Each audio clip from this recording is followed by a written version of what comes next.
Welcome to the Book Buzz Show with Cheryl, where we dive into the captivating world of books. Here at the Book Buzz Show, we encourage you to make your pages turn with joy and immerse yourself in a magical literary experience. Enjoy the show. Welcome to the Book Buzz Show with Cheryl, where we dive into the captivating world of books. Here at the Book Buzz Show, we encourage you to make your pages turn with joy and immerse yourself in a magical literary experience. Enjoy the show.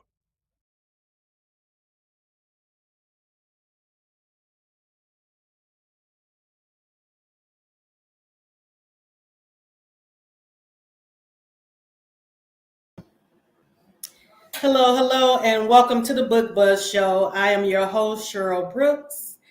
And if you're new here, welcome. If you are returning, welcome back. If you enjoyed the show, please share it with others so they can also experience the broadcast. Also, please like, follow, and subscribe if you haven't already. And for those who are new here at the Book Buzz Show, we do talk about the book and the characters, but we don't give away any major spoilers. There will be some minor, but nothing. We don't give away the ending or tell you the butler did it or anything like that. So nothing to spoil it for you. Also, in addition to the Book Buzz Show being a live stream, we also are a podcast. So you can follow us at the Book Buzz Show with Cheryl, wherever you get your podcasts, so you can listen to us when you're on the go as well. Also, I would like to give a shout out to the show's new sponsor. And let me see, bringing up Black Odyssey Media. And you can check them out at blackodyssey.net. And at Black Odyssey Media, they have some amazing must-read books for you to check out. Let's see.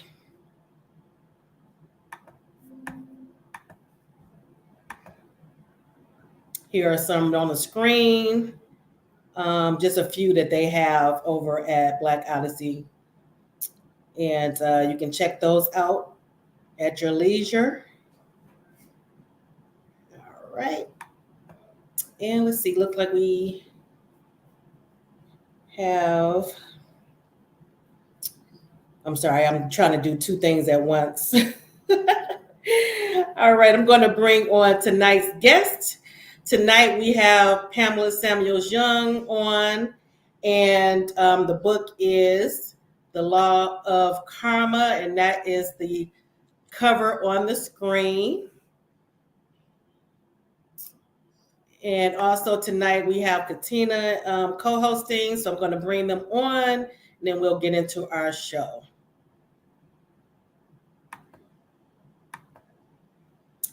Hello, welcome, ladies. Hello. All right, let's see. Look like we have some people in the audience. Yeah. Hi, JB. Thank you for joining us. JB. Hi, Jennifer. Thank you for joining. Erica, thank you for joining us. Sharon, thank you for joining. Oh, she said hello from California. Yeah, all right.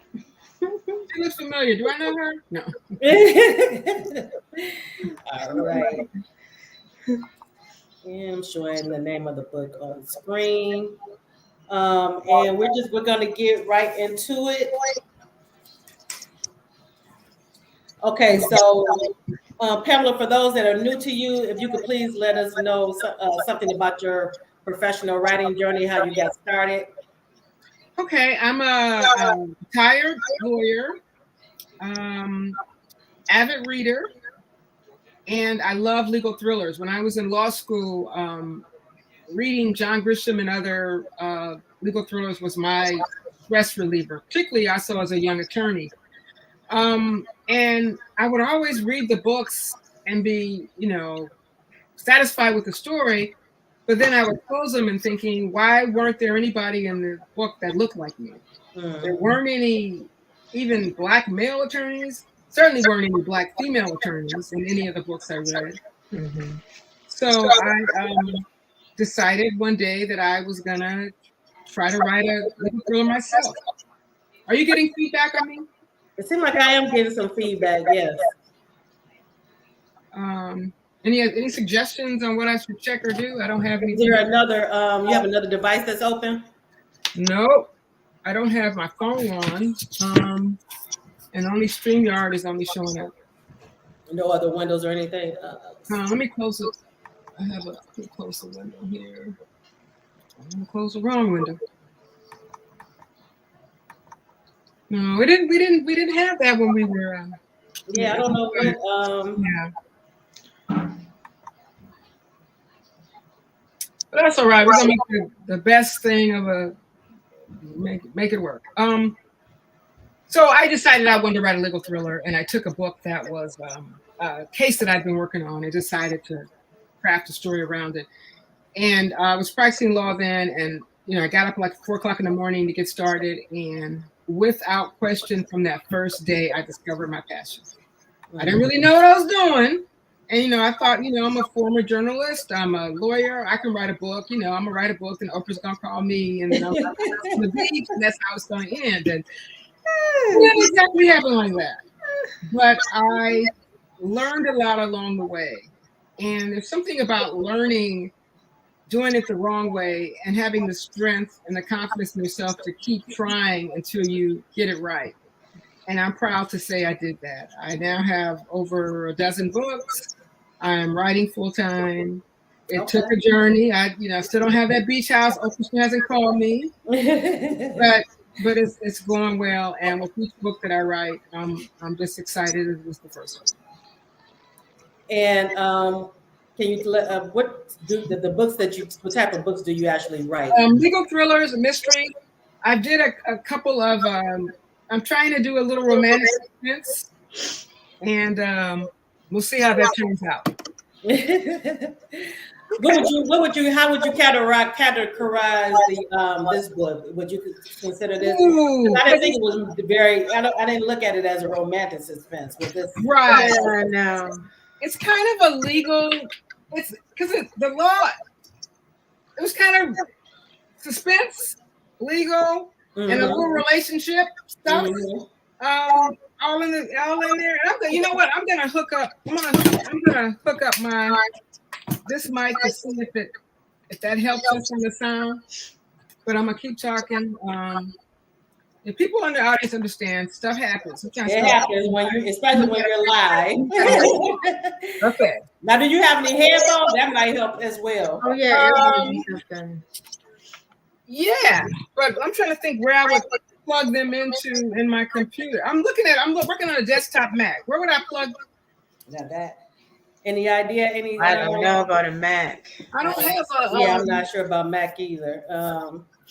Hold on. Anybody in the audience have any suggestions as far as the echoing or feedback?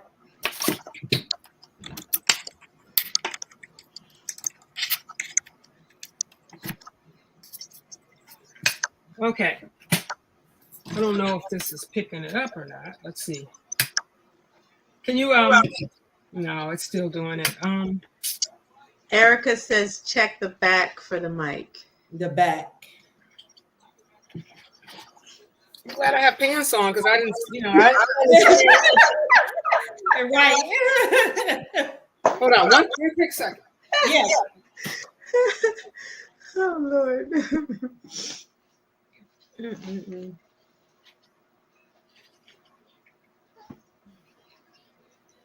And I want to thank everybody in the audience for coming out and joining us tonight. If you are not familiar with Pamela Samuels Young, please check out her books. I first became aware of her through her Vernetta Henderson series, which is a legal suspense, and you will love it. So, and then she also has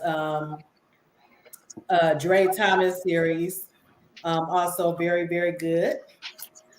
So if you haven't checked her out yet, check out her catalog. You won't be disappointed.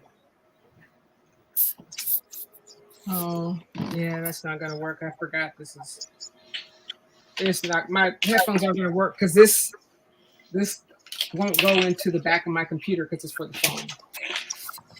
Now JB said I have feedback now too. Oh my goodness. Okay. Are you hearing feedback from me? Either of you? Are you hearing feedback? I don't hear it. Yeah, I don't hear it either. I think it's just me. Well, now I don't hear it anymore. Oh, now I do. Okay, but let's just make it happen. And Midnight is letting everybody know that you're a part of the Red Herring Book Club, Book of the Month Club. Yes. And then the book that dropped is Failure to Protect. Failure to Protect, and that is a really good one as well. That one had me all in my emotions. it still does whenever I think about it, but it was excellent read. So yeah, she's in the Red Herring Book of the Month Club with some other mystery, suspense, thriller authors. Am I correct on that? Yes, there are 12 of us, and you join the book club, and every month you get a free book. Because you didn't join before now, you just missed my book. It dropped in January, but you guys still have the opportunity to get 11 more books. A book will drop every month during the first week of the month. And I got mine. I got mine too. I'm so excited. All right. And JB is saying thank you, Pamela. You're welcome. All right. Now, are there any challenges when you're writing legal suspense? The biggest challenge is because it's the law, and you want to make it correct, and you also want things to happen very quickly. I mean, I watch Law and Order, and in 30 minutes, the last half of the legal case is over. It never happens that quickly.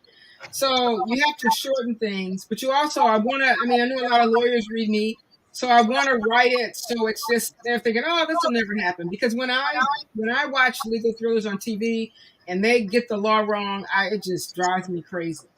So I try to make sure I get the law right. And I don't practice criminal law. I've done discrimination law, sexual harassment, things of that nature. Okay. So I always have to talk to one of my criminal law friends, to make sure what I'm communicating is correct. But that's always a challenge. Right, because that was one of my other questions was your legal background, if that helps when you're writing it. But since you didn't do criminal law, you answered that. Did you check with your criminal law colleagues on that? Yeah. And what do you like most writing in this genre?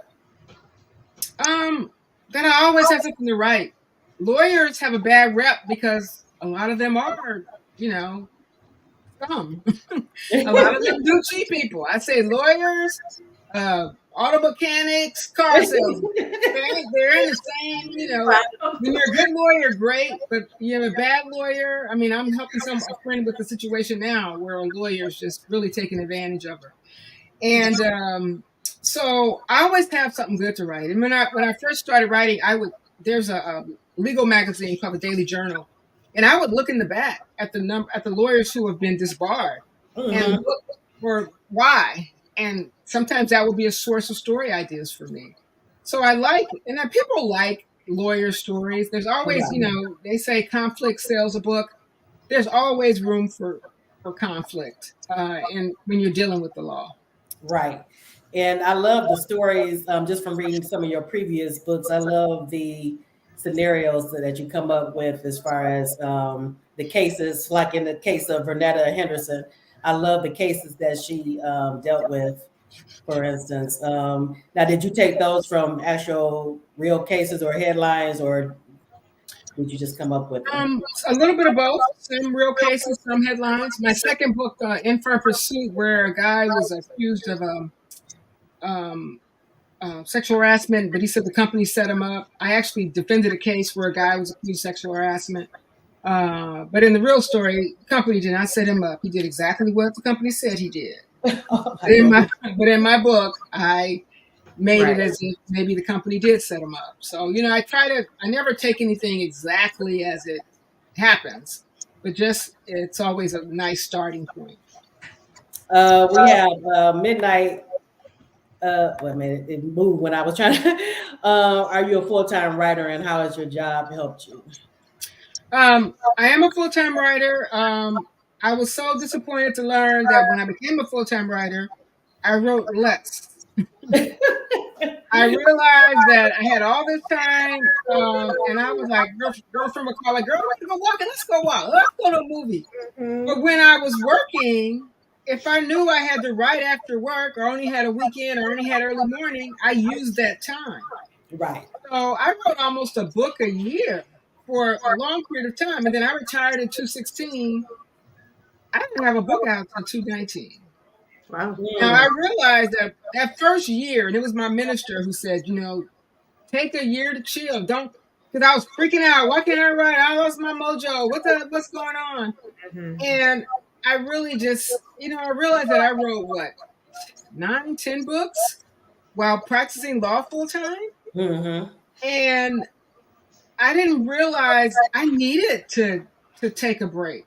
You know, I was all boom, boom, boom, boom, boom. And then I wrote, I started working on Failure to Protect. Failure to Protect was the first book I wrote after retirement Mm. and came out in late 2019. Then COVID hit. I did no promotion for the book in 2020. And because I just was consumed with a lot of things. And, but, it was a lesson to learn. And after, it's only with Law of Karma that I kind of feel like I'm back on track. I also have a book coming out in July that I co-wrote with Dwayne Alexander Smith. It sounds like a plan. It's published by Simon & Schuster, Atria Books under Simon & Schuster, a detective mystery. It's a really fun book. Okay. We're hoping we have a movie or TV deal in the process. Okay. Fingers crossed on that. And I'm back. I'm back. Good. I'm glad because I knew I was missing you for a while. Like, Yeah, wondering where you were. I want to Yeah. do. I'm a member of Sisters in Crime, and I was thinking about suggesting to them that of doing something, a presentation on writer's block, or I like to call it writer's malaise. Because if I sat down at the computer, I could write something. But it was something about getting from the couch to the computer and all the things going on with me. And also it began to mess with my confidence. I would write something and then I go, this sucks.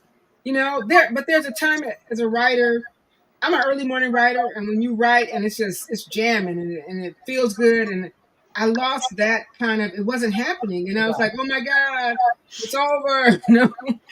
And I have a very supportive support system. My boyfriend was always like, well, just sit in the desk for 30 minutes, and whenever he said that, I would sit for 30 minutes and then write for 2 or 3 hours. So Okay. you need people supporting you and believing in you, and it worked out because I wrote Law of Karma. I started working on that probably 3 years ago, and it just didn't work. And then I was all first person, and a friend of mine read an excerpt last year and was like, "Why don't you try writing in third person?"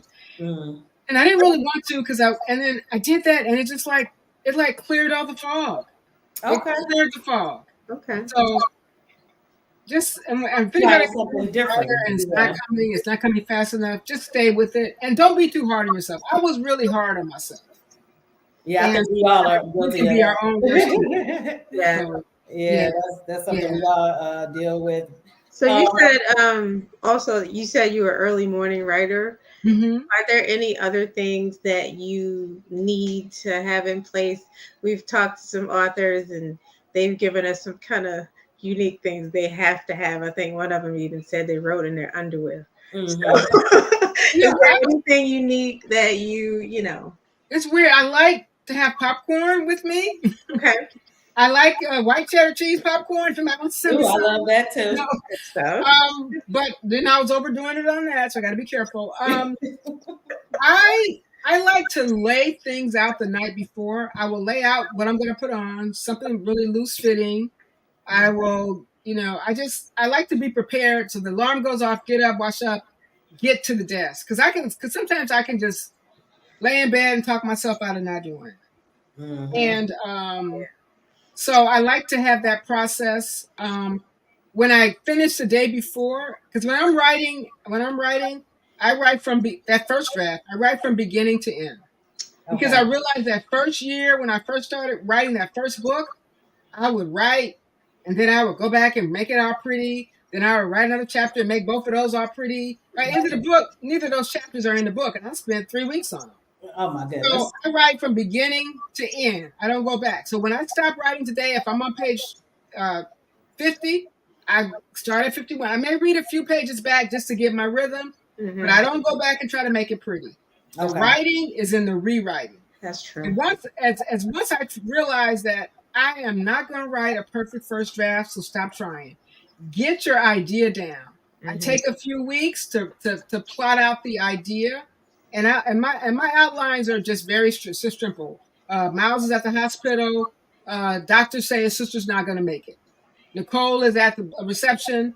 Blah blah blah blah. And Right. then I just have a skeleton, and from there I create the scenes. I do not do a book bible and a sketch of all the characters.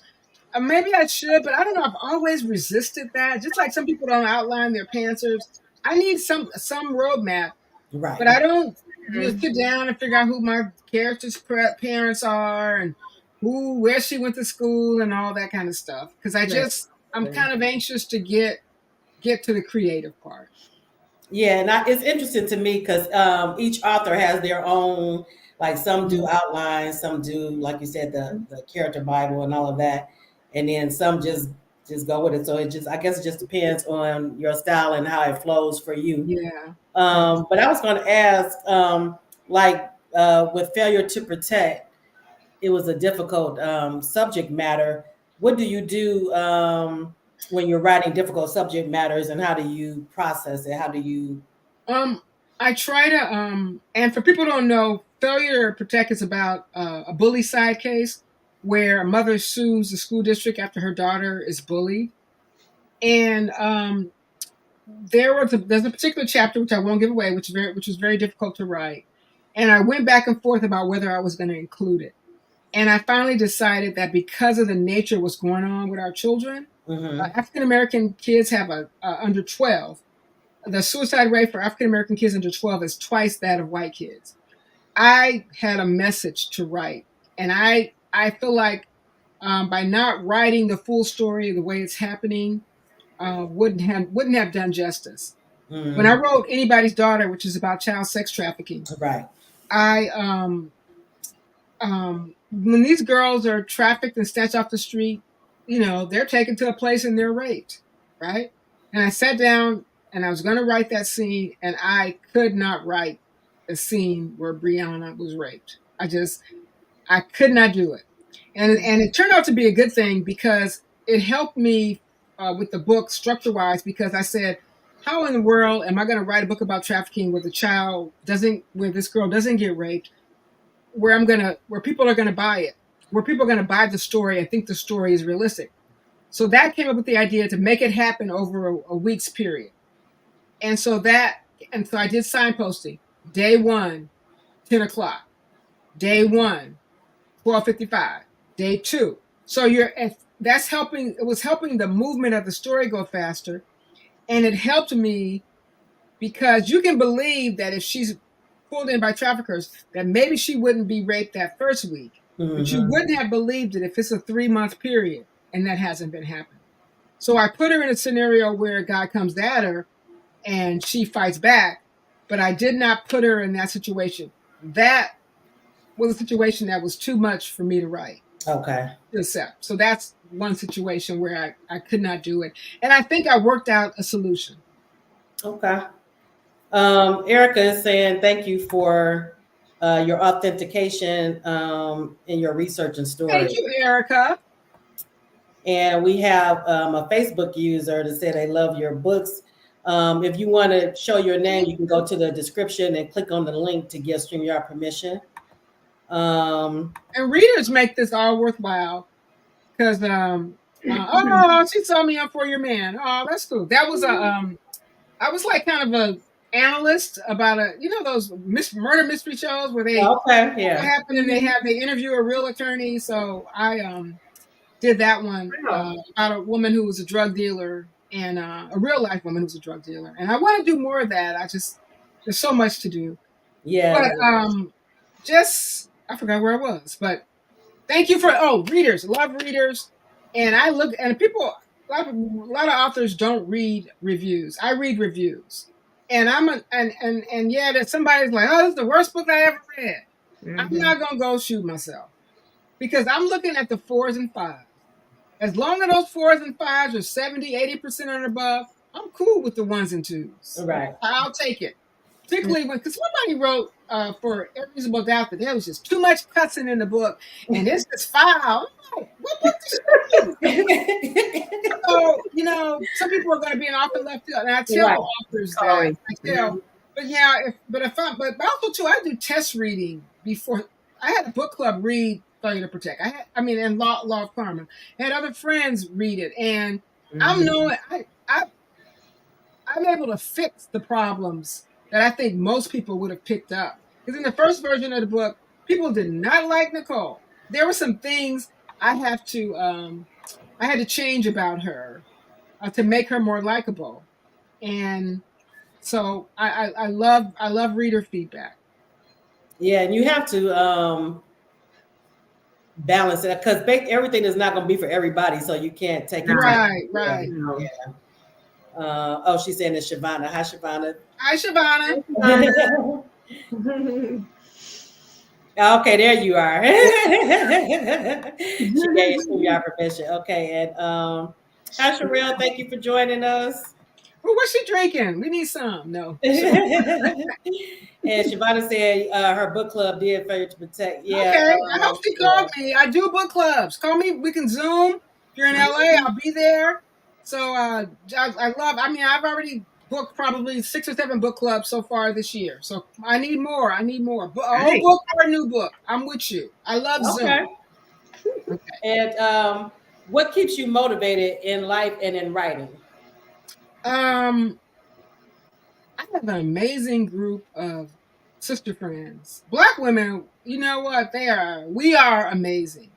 And it's nice to have a network of people who support you. There is no drama in our group among my friends. I learned a long time ago to X people out who are drama. Right. I have a support system. I have a place where I can go when things are bad. My faith sustains me. There are books that sustain me. I was just looking. This book called Journey to the Heart, Daily Meditations on the Path to Freeing Your Soul. You look, it's a devotional. Every day has a passage, and it's all torn up. I'm so mad it didn't come in hardcover because I just bought a new one, but I don't want to use the new one because this got all my underlining and my highlighting. Oh yeah, and it just feels like special and sacred. So I think I'm just gonna tape it up because it just has that feeling to me. I'm also reading "Live Like You're Blessed" by Dr. Suzanne Johnson Cook, which is my second time reading it. Her other book, Too Blessed to Be Stressed. love So that. I'm a journaler. I get up every morning and say my prayers and say my Thanksgiving and write something. I always usually write something down motivational, be it a quote from one of those books, from my daily word, or just something positive to start the day because it's so hard. My boyfriend is ill right now. He's in the hospital, and it's been a rough month, but he's coming along strong. And my faith has carried me through, and my faith and my friends. So That's important that you have. It's good when you have good friends. yeah. They're not easy to come by, that's for sure. Yeah. Let's see. Shavana is saying VLR. She said you had a discussion with them, and you said, Oh, okay. Yeah, she said you sent them Miss Obama purses. Obama purses. Oh, that was the book club that. Oh, true. It's the only time that happened. That was the book club. I forgot that I was meeting with them, and I was somewhere I don't know. And then they called, and I wasn't ready. I felt so guilty. So yes, I sent them. Oh. I felt guilty. JB Thank saying you. Thank the y'all for background forgiving noise. me. I've never done that before, and I've never done it since. I check my calendar every morning now. It happens. It happens. About to say It yes. really That was does. and JB saying that the background noise is gone. All right. Cool. What I did for the record, what I did was I turned down the volume on my computer. So Okay. maybe Okay. next time, maybe that was part of it. Maybe. And let's see. Well, it's a good time to get into the excerpt. If you're ready to read This is my first reading of The Law of Karma. I have never, yeah, so this is special. Okay. I'm going to read one of my favorite chapters. It's my first chapter on Nicole.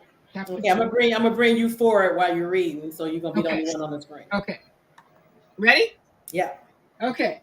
From her elevated perch on the dais, Nicole's gaze methodically crisscrossed the opulent ballroom, examining the sea of guests. Though she hadn't spotted the woman yet, she was positive her husband was sleeping with somebody in this room.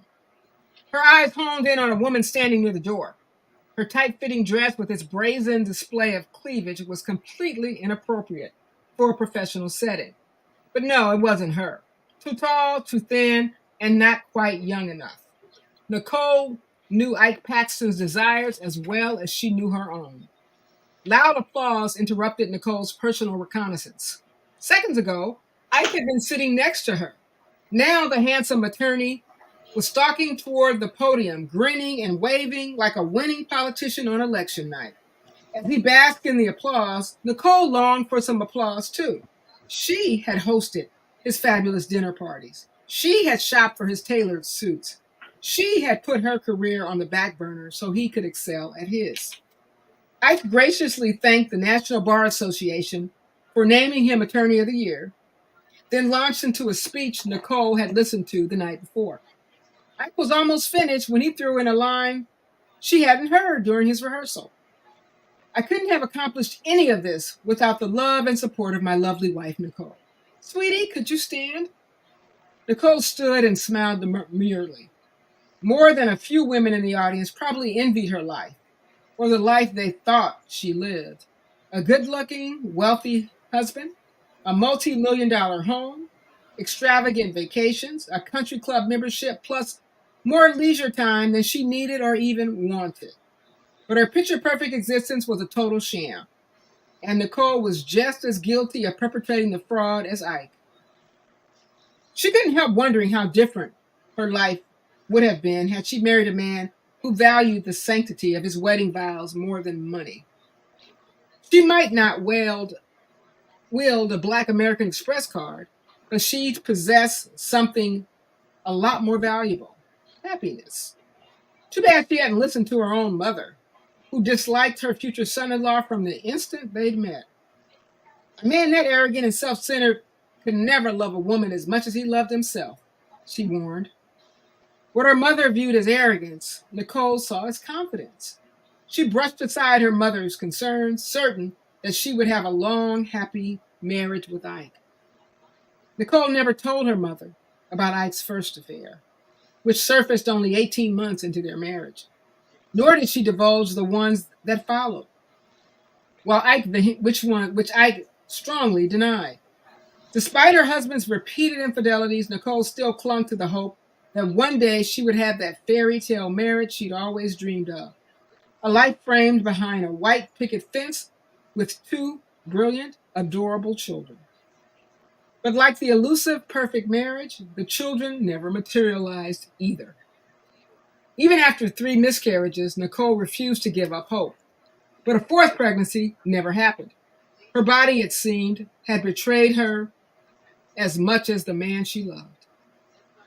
Now, at 43, with 15 years of marriage under her belt, Nicole was fed up with her husband's cycles of betrayal. Ike would never change. Nicole had made up her mind. It was time to end this charade. She was going to file for divorce. The only decision to make was when to pull the trigger. And that was from The Law of Karma. Love it, love it, love it. And I felt for Nicole too. For those who haven't read the book yet, can you give us a little background on who the main characters are in the story? The main character are Miles, who was an attorney with a failing law practice, who has a very sick sister, a sister he loves, who's dying, and he needs to raise money quickly to make sure her last days are spent as pleasantly as they can be. And he makes a choice to do something that's illegal, probably immoral, many people would say. And in the process, he meets Nicole, who is, as you've heard, dealing with her own, failed marriage, and a man who's cheated on her numerous times that she can't seem to leave. And they connect. And in the midst of that, there is a murder. And at some point, both of them are in the bullseye. And Erica is saying that she needs to get that book. Yes, you do, Erica. Check out that book. If you haven't read the rest of her catalog, check that out as well. Shavana is saying that she loved it. Jennifer. Thank you, Shavana. Jennifer says she'll have to check it out as well. Yes, Jennifer, make sure to check it out. You'll love it, as well as the rest of her books. And please review it on Amazon. Reviews really do help authors. But if you didn't like it, you don't have to review it. All right, and now when you do when you come up with the characters, do you have any like celebrity inspirations or any kind of like inspirations as far as the look of the character? I don't when I start writing. When I'm thinking of the story, I don't have anybody in mind. But as I'm writing, people come to mind, because I always think of Miles as being very kind of clean cut, kind of a young Denzel. Michael B. Jordan, is it? Michael B. Jordan. Just a kind of a clean cut, square looking kind of guy. I didn't have anybody in mind for Nicole. I mean, I describe her as beautiful, and I know a lot of writers have favorite things they like to do in a book. Describing a character is the worst thing for me, because I always feel like I'm struggling to be unique. Right. I love writing dialogue. I can be in a room and make up stuff to say. So dialogue is my thing. Okay. Descriptions. And matter of fact, I often will begin writing and don't even describe anybody, and then save that for the end, because that's the hard part. I go back and then add a description after I've written 350 pages. Yeah, because I even realized it in The Law of Karma that it was that you didn't really you didn't devote a lot of attention to the description of the characters. Yeah, I don't, because also too, I want you to have it in your head, So I don't, and also that's just my cop out, because anyway.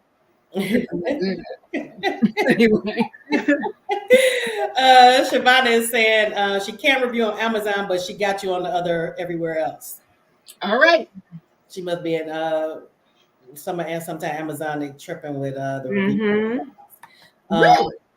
And then Erica is saying I have many books in Pamela's catalog, but I'm missing this one. Okay. Come on down, Erica. Come on down. Yep.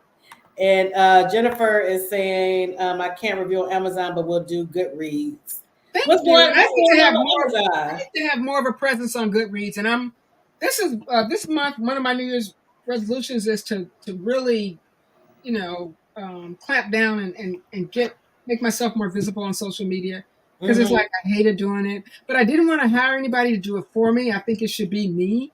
So give me 30 days, and my presence is gonna be all everywhere.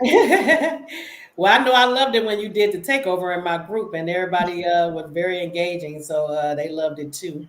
So maybe you can do some more of those. Come on, call me down. I'm ready. Let me go. Let me know. I'll be back. All I right. got a book coming in July too, so you know, Okay. do me and Dwayne together. Okay. So Okay. I wrote the book. So Sounds good. So Okay. I So do we're have gonna a get question. oh, go ahead. So what's your question? We always talk about uh one of our big likes or our big things that we like to discuss is friendship. And one of the things that was a real strong presence was the relationship between Lena and Nicole. Can you talk to that relationship a little bit? yeah, Um, I between the always two of it's funny because I always have because in the Vernetta series it's special Yes. who is the sidekick for Vernetta, and I just think because of my friendships, I have friends that always have my back. And hi Char, if she's listening, she's supposed to be listening, but I didn't see her name come up, so let's talk about her. But I just think that's important because you need that voice to say because when you're doing the wrong thing or you're going down the wrong way or you're in love with a guy that he does not deserve you, sometimes it's your girlfriend needs to say back up because you can't see it, you know.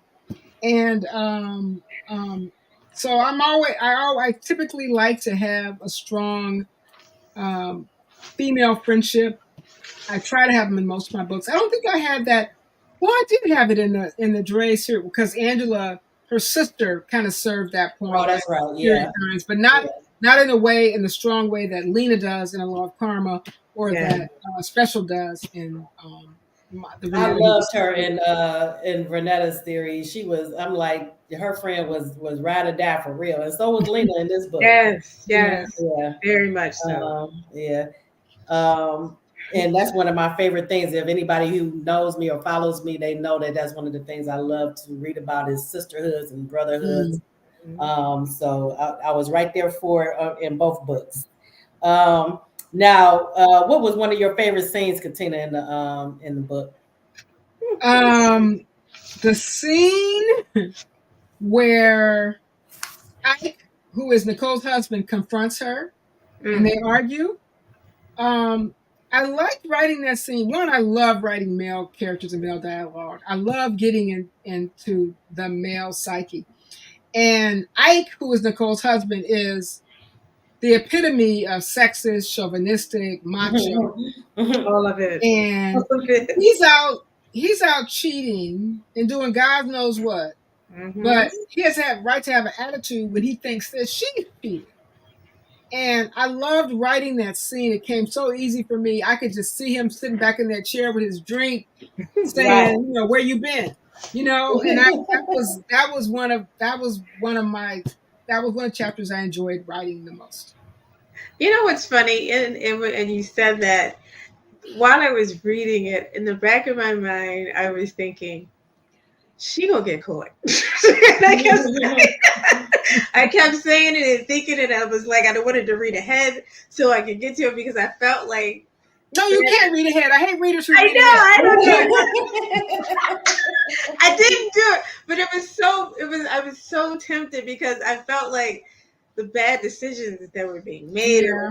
Oh, she's just to stop. And I felt like, where's Yes. Lena? Every time something happened, I was like, where is Lena? But that was that was a good one too. One of my favorites was when Lena and Nicole went to confront Miles. I have that down too. And Yes. then to see what happened at the end, because of it, it was like mind blowing. I didn't see it coming at all. So that was Good. a good little that was a big surprise Mhm. because I didn't even see it coming at all. So that Yes. That's was what I know. I have a couple of readers that I like to send the book to because they can always figure it out ahead of time. And one of them is Alicia Evans of Sugar and Spice Book Club in New York. If I can get past her, I can get past most people. And she Okay. didn't see it coming, so I'm like, cool. Because they have other books where she said, I have her test read, and if she saw it coming, I'm rewriting. oh Mhm. So we do that ahead of time. Wait a minute, Shavana is saying she read from back to front. Oh man, Shavana, don't let me catch you on the street. Oh my goodness. I like that. That was one of my favorite scenes too. But my favorite actually was the one with Lena and Nicole, when Nicole was going through so much and couldn't get out of bed, and she was there, and she was strong for her because she needed her to be strong, Yeah, and she helped her get out of bed and get moving. That was one of my favorite scenes. And that's what women do for each other. Yes, yes. And what was a heartfelt moment for either of you? That doesn't give away too much. You know that first date that Miles and Nicole had, where they were together at the hotel. Yeah. And it was just kind of they didn't do what you thought they might have done. Right. And because a friend of mine, a guy friend who read it, just like, you think it's real? They don't have sex? Everybody don't have sex, dude. There have been situations where you spend the night with a guy and you don't have sex. I'm like, maybe that's the one you deal with. So, and I wanted, because she was on such a high when she left, and then boom, as soon as she got home. Right. And that's why I think I sympathize with Nicole throughout the book, just from what she put up with, where was going through in her marriage. Yeah. Miles was challenging for me because I thought that he could have been more successful if he had put in more effort in his law practice, and then also some of the decisions that he was making, like with one of the clients, I didn't understand that, and I didn't like that. So I was like, okay, what's going on with him? But in another moment when he put on the robe. Oh, I'm like, why would you do that? I'm not saying his decisions were like, what is going on with you, man? Oh my gosh. I wanted to just choke him. Yes. Like, what is wrong with you? Yes. Oh my gosh. Was that intentional, Pamela, to make him, because like he definitely was not like Dre Thomas for one. Yeah. Because I knew I just want him to do a dumb guy thing. Oh, let me just put this robe on without thinking about it. Because sometimes men just don't think. True. And to see her reaction, and then to see, it's just like, what are you doing? Yeah, I mean, right. Like, oh my goodness. And then Jennifer is saying she read the last few pages of a book too. Not me, I usually don't, but okay, Jennifer, we need to talk, girl. I'm Shavana says she can't help it, her nerves can't take it. But Shavana, Jennifer, before you read the book to calm your nerves down, then you're right. Okay. I can see what like just a straight romance, but with suspense and mystery, if you read ahead, you messing up. Yeah, you learn too fast. And in romance, in a romance book, the girl and the guy are gonna get together, so you don't need to read ahead. Right, you know the answer. Right. I want to write romance at some point. I mean, straight romance, but I don't know. I have a hard time writing a book when nobody dies. I'm used to killing people. Yeah, some of your books can be very oh my goodness, but yeah, that's something to say. Yeah. But I love, those are some of my favorites though, mystery, suspense, thrillers. So yes. Now there was a comic relief for me in this book, and that was when Linda was interrogating Miles, and just the comical his reactions to what she was asking. I love it. I said she is truly a good friend, because she was doing it so Nicole didn't have to. Right. Yeah. That was again another fun chapter to write. Just like, so tell me, what do you do to make all that? It's like, explain it to me. Wait a minute, why are you asking me this? Why are you asking me this? He was so confused, like, wait, what? What are you talking about? Oh my gosh, goodness. But yeah, that all was the a good stuff that was thing. going on with him. That was the last thing he needed. Right. He has so much going on. And now a heartfelt moment for me was the situation with his sister. And especially the first time that they spoke on the phone. Yeah. Yeah, and I have to tell a story about that. A friend of mine that I hadn't seen in a while, we were at a party, and she was telling me about what had happened to her husband, how he had come through, that they had misdiagnosed him, and they were telling him to prepare for hospice, and he had the same condition.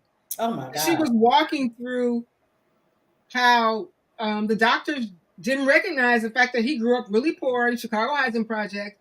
All he ate was fatty foods, et cetera, and his liver was damaged, and that damage mimicked the cirrhosis of the liver.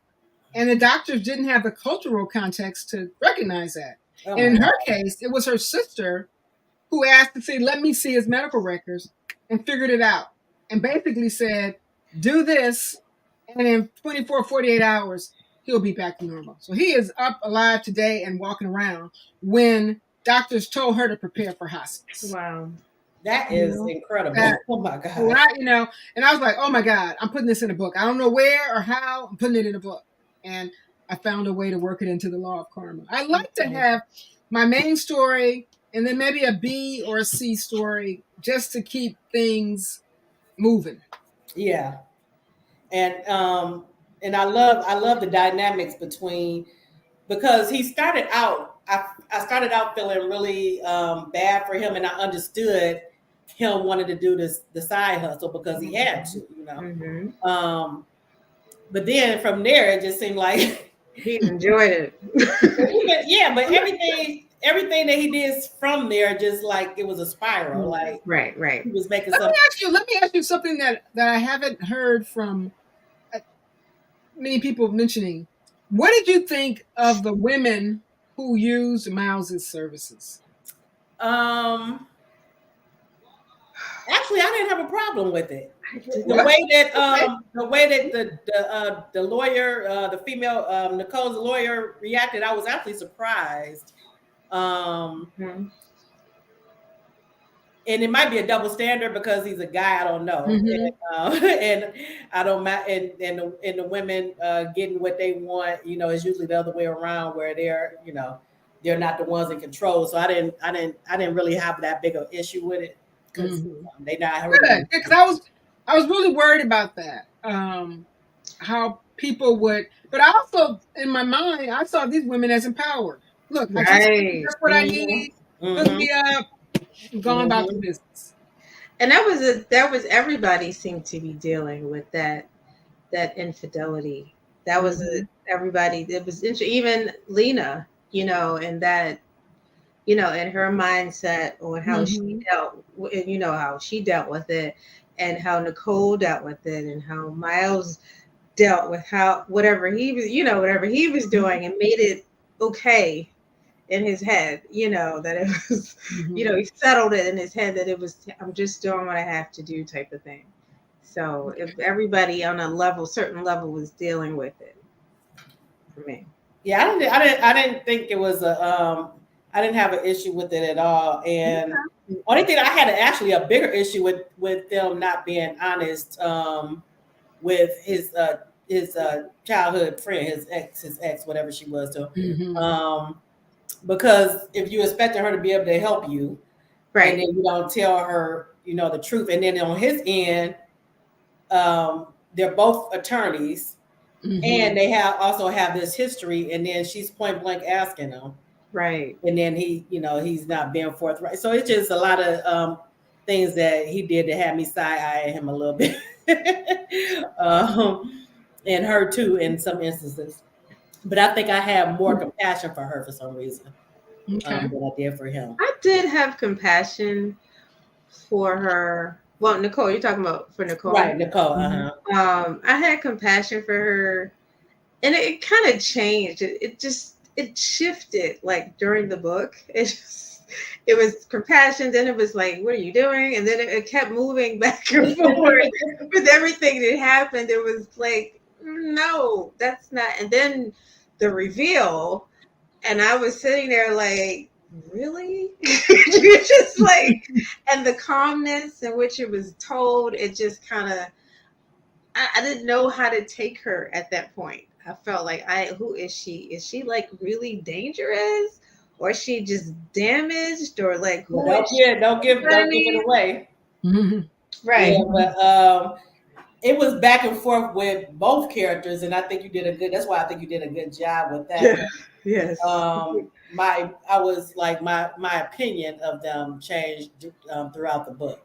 Mm. With both of them, I went back and forth just because of some of the things that they that they did or withheld or whatever. Yeah. The relationship I actually thought was a good one in the beginning Was. because she was having such a terrible time with in her marriage, and he was there to give her what she wasn't getting at home, but it wasn't physical. Mm-hmm. So I love that in the beginning how they came together and what he was giving, what they gave each other basically, because he was dealing with a lot too with his sister. Yeah. Yeah, so But I also want to tell people, please go to my website, PamelaSamuelsYoung.com, and join my mailing list. I and then the, put in the chat and put in the chat when you're done, please. Just say done once you go and you sign we're up. gonna make them do it. Put it in the chat. Okay, I like that. And we have something fun, something fun for you when you get back. Saying, but yeah, very good read. I enjoyed it, and as I do all of your books. Thank you, thank you, thank you for your support and for inviting me back and all that. And I think I got a few more books in front of me. I'm getting up there in age now. It's like the eyesight, the aches and stuff. How do you? I ask this of authors too. How do you balance because writing can be so isolating? How do Mm-hmm. you make sure that you balance that along with? I know you said you have good friends. How do you make time for friends and family, and not Yeah, isolate yourself so much? you know, it's easier to make time now that I'm writing full time. But like I said, my mornings is my most productive time unless I'm on deadline and I have to write at night. But I take time to play. As a matter of fact, after I retired to write full time, I took too much time to play. Right. So I'm now hopefully at the beginning of 2024 trying to focus on my career and not just the writing side, but the business side too. Signed up for a couple of courses and just really trying to get a system where, I check my sales numbers, schedule promotions, do all the things on the back end that will make you get more notice. Because, it's just not trying to write a book you think people enjoy. There's a million books out there. You got to figure out a way to get them before people. Right. And on that note, reviews help. So if you read the book, review. And Cheryl, I thank you for your review on Amazon. That was you, right? Yeah. See, I think I'm under C. C. Brooks. Brooks? Yep. Yes. Mm-hmm. That was my very first written review. Thank you Oh, very really? much. Okay. That was my first. And I always like want the first review to be a good review because when the first review is a bad review, the first thing you open the book and go, oh, this book sucks. People don't want to go beyond that. So, Oh my goodness. Yeah, but I really enjoyed it. And for those in the audience, we have a surprise. We're going to do a giveaway tonight. Pamela has been gracious enough to offer ebooks to everyone. The first 10 people, you see, I see some people put done in here for, yay! yep, for the newsletter. Yeah. And let's see. Somebody also said they're already on the list. All right. All right. Can you all put the first few that puts hashtag the law of karma, the name of the book, in the comments will win a prize. JB says she's already on the list as well. Thank you. Just hashtag the law of karma in. Thank you, Facebook user. Who are if you could put who you are.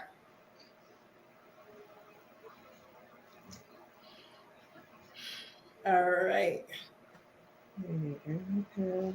Yeah, 1, 2, 3, 5. All right, so we have Shavana, Erica, Sharon. She says she has the book. JB. JB, you make a note for me, Katina? Yep. Who is the Facebook user? If you could tell us who you are, so we'll have your name.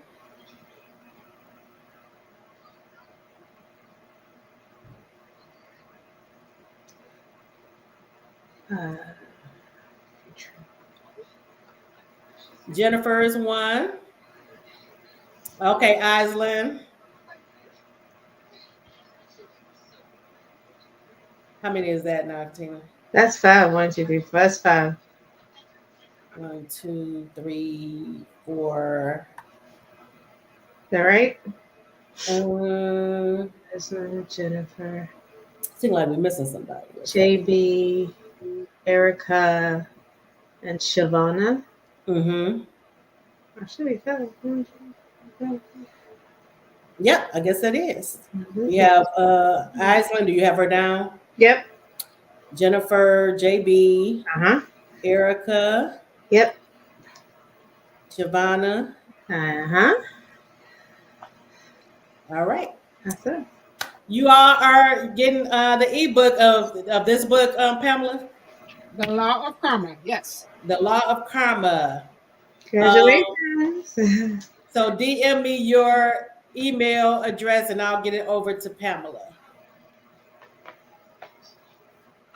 And thank you so much, Pamela, again for coming on tonight. Do you have anything else? I know you told us about the book that's coming up that you co-authored. Do you have any events coming up that you're going to be doing? I have some local stuff. I'm doing on the 20th. I'm doing. Oh Lord, where's my phone? Oh, I'm going to Jackson, Mississippi. If anybody's out there on April, I'm a featured speaker at the Mary Church Terrell Literary Society's event on Saturday, April 13th in Jackson, Mississippi. And here in the LA area, I'm doing the event with the Orange County Links. It'll follow my website. Okay. And I'm always looking to do book club meetings. I love connecting with readers because it just gives me some insight into things they like and don't like in a book. So if you are in a book club or you know somebody in a book club, please tell them, spread the word. All right. And reviews. I love a review. And if you don't want to write a review, just rate the book. But like I said, if you didn't like it, I can't even imagine anybody not liking it. I love it. I love it. And then we're also going to give a few people in the replay as well a chance to win, and I'll put the information there when we're done, and then I'll let Pamela know. And I see people are already starting to DM me their information, so I'll get that over to you when I have that. Can I send you the link to send to them? Yeah, that's fine. Okay, I'm gonna send you the link. Okay, and then I'll add 20 downloads so people just make sure they only download it once. If you have an issue, call me back. Call me. Yeah. And Shavana is saying she love your hair book. What hair book? Wait a minute. Yeah, I did a book on natural hair. But you know what? I've learned so much since then. Kinky coily. Back in 2011. Now see, it's a lot longer now. But and girl, I had some hair drama, honey. Oh my goodness. Hair drama before I went natural. Going natural saved me. Okay.